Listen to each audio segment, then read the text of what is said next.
In this video help, we're going to be covering the purchase portal screen, which is the child screen to the purchase screen. What that means is if you are on the purchase screen, let's go to the purchase portal, you would be clicking in the portal that is below the information, and this would be the portal screen that would open for the item in the row that you click on. So this is the individual record of the item that you're viewing in the portal.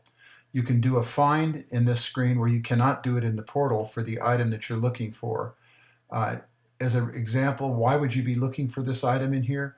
Well, you could look for any portal record for any item that was in the purchase orders where you want to view all the items that were ordered for that particular product and product name. So in this case, this is the description of the product. This is the store location where that product is at. The vendor information for the last time you purchased it would be in this screen, or as for the current order, it would be shown on the actual purchase order for the company that you picked as the vendor. This screen has a subsets of information on there. The end of the add line notes that are at the end of each portal row, it would be shown here. And in the case if you're actually doing an RMA where the item actually was ordered and the received amount is less than or something that was damaged where you need to be reimbursed or get another item from the vendor to replace the one that was either not shipped or was damaged. The way you would do that was described in the portal screen where you put the RMA number in from the vendor that you purchased it. You have to get the RMA number from them, the date that you placed the RMA, the quantity of the items that need to be replaced from the ones that were missing or damaged. The status is something you'd put in here as far as the current status for that particular information. The RMA quantity received would be the actual amount when you do receive the replacement and the date that you actually receive the replacement. And then this will automatically total either the balance that it's due or the actual amount that you should be paid back. Now there's one additional field up here where you have the vendor part number. Now understanding that your product ID is not the same as the vendor part number. So you'd need to have the vendor part number for the item that is given to you on the receiving document when you receive the part or product that you are ordering. When you have an RMA and its status needs to be known as far as in the reports and on the actual purchase screen, you would set, if there is an RMA, you would click in yes in the radio button.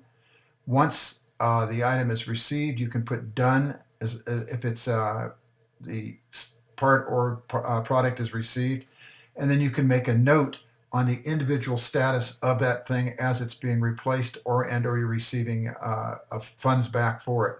Now, to make this clear, when you have an RMA, you're not paying that payment for the item that is missing. If you have to pay in advance, if you don't have cash terms, as far as the product is concerned, then the company that you paid that to would need to reimburse you for that amount of money, and then you would adjust that in the actual purchase order screen to show that you either received the money or you received the product. And when you receive the product, you would put in the quantity received to the current update and obviously make sure that you indicate that it's done and you have received the product.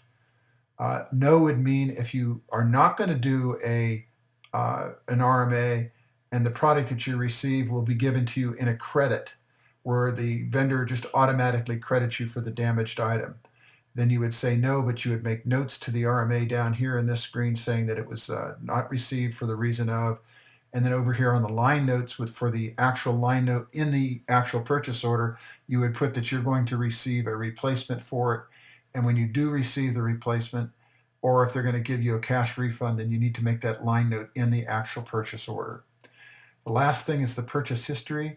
You can make additional notes in here that's kind of on a running basis for this particular purchase. That would be reflected if you wanted to come back here and have detail longer than just a few comment notes. Thank you for taking this video. If you have any questions, as usual, you can go ahead and contact me through the website or you can call me on Skype. Thank you.